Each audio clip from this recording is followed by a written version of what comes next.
Europe immigration సంక్షోభం నుంచి ప్రధాని మోదీ కొన్ని పాఠాలు నేర్చుకోవాలి. బ్రిటన్ మండుతోంది. ప్రజలు వాహనాలకు నిప్పు పెడుతున్నారు, రాళ్లు రువ్వుతున్నారు. పెరుగుతున్న నేరాలకు వలసదారులే కారణమని సమాజంలోని ఒక వర్గం భావిస్తోంది. ప్రతి సంవత్సరం 200 మందికి పైగా నేరాల కారణంగా మరణిస్తున్నారు. గ్రూమింగ్ అంటే పిల్లలు లేదా యువకుల దోపిడీ మరియు దుర్వినియోగం. పొరుగువారికి భయపడి ఇక్కడ పార్టీ నాయకులు పాకిస్తాన్ పేరును బహిరంగంగా బయటికి తీయరు. ఇక్కడ పోలీసులు 2 టైర్ పోలీసింగ్ చేస్తున్నారని బ్రిటన్ ప్రజలు నమ్ముతారు. అయితే దీనివల్ల ప్రజల్లో కోపం పెరుగుతోంది. ఎలాన్ మస్క్ కూడా యూకేలో అంతర్యుద్ధం జరగొచ్చని చెప్పారు. కొంతకాలం క్రితం ఫ్రాన్స్లో అల్లర్లు జరిగాయి. స్వీడన్లో కూడా ఇలాంటి అల్లర్లే చెలరేగాయి. ఈ అల్లర్లకు ఇమిగ్రెంట్స్పై అంటే వలసదారులపై నిందలు మోపుతున్నారు. వలసల వల్ల నేరాలు పెరుగుతాయని యూరప్ ప్రజల నమ్మకం. బ్రిటన్లోని సగానికి పైగా ప్రజలు వలసదారుల సంఖ్యను తగ్గించాలని కోరుతున్నారు. అయితే ఈరోజు ప్రపంచవ్యాప్తంగా కాలనీలను సృష్టించిన దేశం ఇతరులను తమ దేశంలోకి స్వాగతించడంలో ఎందుకు వెనకడిగేస్తోంది? ఈరోజు వీడియోలో దీని గురించి పూర్తిగా తెలుసుకునే ప్రయత్నం చేద్దాం. వీడియో చివర్లో ఈ విషయాలన్నిటి నుంచి భారతదేశం ఏం నేర్చుకోవాలో కూడా చర్చిద్దాం. చాప్టర్ 1 ఏం జరుగుతోంది? మొదట బ్రిటన్లో ఏం జరుగుతుందో అర్థం చేసుకుందాం. జూలై 29న యూకేలోని సౌత్ పోర్ట్లో పిల్లల కోసం టేలర్ స్విఫ్ట్ థీమ్ ఈవెంట్ నిర్వహించబడింది. అక్కడ 25 మంది పిల్లలున్నారు. సాధారణంగా ఇది యోగా మరియు నృత్యానికి సంబంధించిన వర్క్షాప్. అకస్మాత్తుగా ఒక దుండగుడు కత్తితో పిల్లలపై దాడి చేయడం ప్రారంభించాడు. యూకేలో కత్తి ముఠాలుంటాయి. వాటి గురించి మీరు 2వ చాప్టర్లో తెలుసుకుంటారు. ఈ దాడిలో 10 మంది గాయపడగా వారిలో 8 మంది చిన్నారులున్నారు. 3 చిన్నారులు ప్రాణాలు కోల్పోయారు. ఈ దాడిని 17 ఏళ్ల బాలుడు చేశాడు. అతడి తల్లిదండ్రులు రువాండాకు చెందినవాళ్లు. కానీ అతనిక్కడ యూకేలో జన్మించాడు. ఈ బాలుడి వయస్సు తక్కువగా ఉన్నందున అతని గుర్తింపును కోర్టు బహిరంగంగా వెల్లడించలేదు. దీని కారణంగా ప్రజలు తమ స్వంత అభిప్రాయాలను ఏర్పరచుకోవడం ప్రారంభించారు. దాడి చేసిన వ్యక్తి రాడికల్ ఇస్లామిక్ వలసవాదులని ఒక పుకారు వ్యాపించింది. 300 మంది గుమిగూడి స్థానిక మసీదుపై దాడి చేసి మా దేశం తిరిగి రావాలి అని నినాదాలు చేయడం ప్రారంభించారు. ఈ దాడిలో 50 మంది పోలీసులు కూడా గాయపడ్డారు. Chapter 2 gangs of UK. UK ప్రజలు వలసదారులపై ఎందుకు కోపంగా ఉన్నారు? ఈ సందర్భాన్ని మనం అర్థం చేసుకోవాలి. బ్రిటన్లో గ్రూమింగ్ గ్యాంగ్లున్నాయి.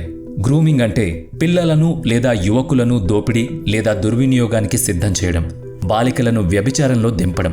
చాలా వరకు దీనికి కారకులు పాకిస్తానీ బ్రిటిష్ వారసత్వానికి చెందినవాళ్లు. రాజకీయ సవ్యత కోసం ప్రజలు పాకిస్తాన్ పేరు తీసుకోరు.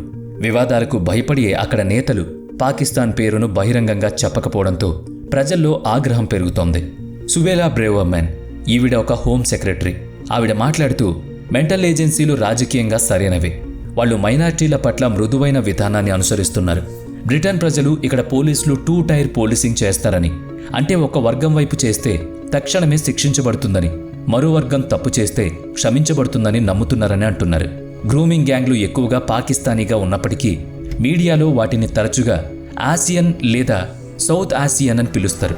తద్వారా కేవలం ఒక సంఘం మాత్రమే లక్ష్యంగా ఉంటుంది.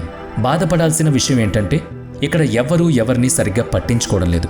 కానీ పొలిటికల్ కరెక్ట్నెస్ కారణంగా భారతీయులు, శ్రీలంకీయులు, నేపాలీలు, భూటానీలు కూడా అదే కోవలోకి తీసుకుంటే ఇది ఏ రకమైన న్యాయం వైపు వస్తుంది? ఈ ఏడాది మొదట్లోనే వందలాది మందిని అరెస్ట్ చేసి టాస్క్ ఫోర్స్ను ఏర్పాటు చేశారు. వీరిలో మొత్తం 550 మందిని అరెస్ట్ చేయగా 4000 మంది బాధితులను రక్షించారు. అమెరికాలో తుపాకీ హింస ఉన్నట్లే యూకేలో కత్తి ముఠాలుంటాయి.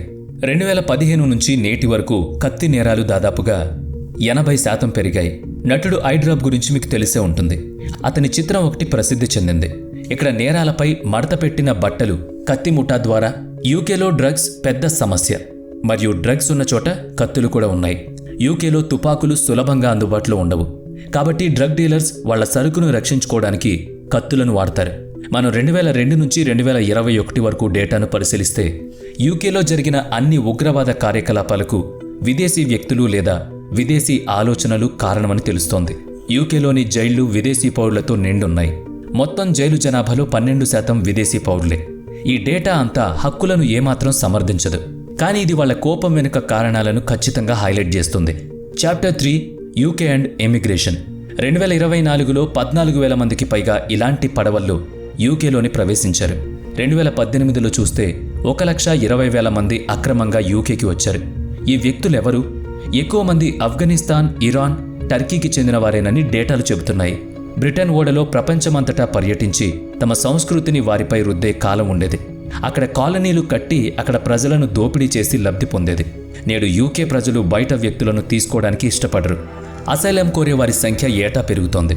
ఇది యూకేలో మాత్రమే కాదు, ఇటలీ, జర్మనీ, స్పెయిన్ మరియు ఫ్రాన్స్లో కూడా ఉంది. ఇప్పుడు ఇమిగ్రేషన్ గురించి యూకే ప్రజలు ఏమనుకుంటున్నారో మనం తెలుసుకుందాం.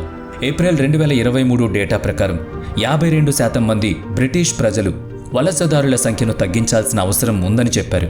ప్రతి ముగ్గురులో ఒకరు శరణార్థులుగా ఉన్నవారికి వలసలు ఇవ్వాలని కోరుతుండగా ఇందులో పక్షపాతం స్పష్టంగా కనిపిస్తోంది. ప్రజలు ఉక్రెయిన్ లేదా హాంకాంగ్ నుంచి వచ్చినట్లయితే యూకే నుంచి ఎక్కువ మంది ప్రజలు వచ్చారు. ఇది చాలా ఆమోదయోగ్యమైంది. కానీ మీరు ఆఫ్ఘనిస్తాన్ లేదా పాకిస్తాన్ నుంచి వచ్చినట్లయితే అంగీకారం తక్కువగా ఉంటుంది. గత సంవత్సరం 6,85,000 మంది వలసదారులు యూకేకి మారారు. వీళ్లలో శరణార్థులు మరియు పనిచేసే నిపుణులు ఉన్నారు. ఇందులో 1/5 వంతు భారతీయులు. సాధారణ వయస్సులో విద్యార్థులు యూకేకి వెళతారు. అయితే మొత్తం జనవరి నెలలో యూకేలో కొత్త నియమం ప్రవేశపెట్టబడింది. దీని కారణంగా ఈ సంఖ్య 3 లక్షల కంటే తక్కువ తగ్గించబడుతుంది. పాలసీ వారీగా కూడా యూకే వలసదారుల సంఖ్యను తగ్గించుకోవాలని కోరుతోంది. ఇక chapter number 4 lessons for India. 1. మనం ఇమిగ్రేషన్కి సంబంధించిన కొన్ని విధానాలను రూపొందించుకోవాలి. నిజానికి వలసలు అనేది ఒక తీవ్రమైన సమస్య. డొనాల్డ్ ట్రంప్ అమెరికాలో ఈ అంశంపై మెక్సికో నుంచి అక్రమ వలసలు జరుగుతున్నాయని, పెరుగుతున్న నేరాలకు ఈ అక్రమ వలసదారులే కారణమని ట్రంప్ అన్నారు. అదేవిధంగా యూరోప్లో కూడా మనం ఇదే చూడొచ్చు. విభిన్న సంస్కృతులు కలిసి ఉన్న చోట సమస్యలు సృష్టించబడతాయి, ఘర్షణలు పెరిగే అవకాశం ఉంటుంది. నేడు భారతదేశం ఉపఖండాల్లో స్థిరత్వం ఉన్న ఏకైక దేశం. కాబట్టి రాబోయే కాలంలో పొరుగు దేశాల నుంచి చట్టపరమైన వలసలు అలాగే అక్రమ వలసలు కూడా ఉంటాయి. నిజానికి ఇది చాలా ఏళ్లుగా జరుగుతోంది. భారతదేశంలో అక్రమ వలసలు జాతీయ మరియు భద్రతాపరమైన ప్రమాదాన్ని సృష్టిస్తున్నాయి. ఇక 2వది, తప్పుడు సమాచారం ప్రమాదకరం కావచ్చు. మైనర్ యొక్క గుర్తింపును దాచడం ద్వారా కోర్టు సరైన పని చేస్తుంది, కానీ దాని ప్రభావం ఎలా ఉంటుందో వాళ్ళు గ్రహించలేదు. తప్పుడు సమాచారం ఎక్కడ వ్యాపిస్తుంది? ధృవీకరించిన క్లెయిమ్లు సోషల్ మీడియాలో ఫార్వర్డ్ చేయబడతాయి. WhatsApp, Twitter, Instagram, Telegram. కాబట్టి ఇంటర్నెట్లో మనం ఎంత జాగ్రత్తగా ఉండాలో ఒక్కసారి ఆలోచించుకోవాలి. రువాండాలో అత్యధిక జనాభా క్రైస్తవులు. బాలికలపై దాడి చేసిన వ్యక్తికి ఇస్లాంతో ఎలాంటి సంబంధం ఉన్నట్టు కనిపించడం లేదని బ్రిటన్ పోలీసులు చెబుతున్నారు. ఇక 3వది, నిరసనలు, అల్లర్లు వేరువేరు. ప్రజాస్వామ్యంలో నిరసనలకు చోటు ఉంటుంది, కానీ అల్లర్లకు చోటు లేదని మళ్లీ హైలైట్ చేయాలి. ఏదైనా సమస్య కోసం పెద్ద గుంపు గుమిగూడినప్పుడల్లా ఉద్రిక్తతలు, నినాదాలు, ఘర్షణలు జరిగే అవకాశాలు పెరుగుతాయి. అటువంటి పరిస్థితుల్లో కొందరు వ్యక్తులు ఖచ్చితంగా నిరసనను హైజాక్ చేయడానికి ప్రయత్నిస్తారు. తద్వారా వాళ్ళు నిరసన వెనకాల దాక్కుంటారు. ఇందులో భాగంగా వాహనాలు తగలబెట్టడం, రాళ్లు రువ్వడం వంటివి సృష్టించబడతాయి. ఈ మేల్కొలుపు ఆదర్శంతో ఉన్నవాళ్లు మొత్తం సమస్య, నేరాలకు పాల్పడే వ్యక్తుల కోసం సాకులు కనుగొనడంలో మునిగిపోయి ఉంటారు. యూకేలో గ్యాంగ్ల గ్రూమింగ్ కథ బయటకొచ్చినప్పుడు జాత్యహంకార ముద్ర వేస్తారనే భయంతో పోలీసులు వారిపై చర్యలు తీసుకోలేదు. మనం ఈ నేరాలని వేరొక యాంగిల్ నుంచి చూస్తే అతను నేరస్తుడో కాదో తెలుస్తుంది. అయినా మనం అతని నేరానికి సాకులు వెతుకుతాం. భారతదేశంలో మనం ఇదే విషయాన్ని చూస్తాం. నేరం ఎప్పుడూ నేరమే, హత్య కూడా హత్యే. కానీ మనం నేరంపై తప్ప మిగతా వాటిపై దృష్టి పెడతాం. ఇలాంటివన్నీ కలిసి భారతదేశాన్ని ప్రమాదాల్లోకి నెడుతున్నాయి.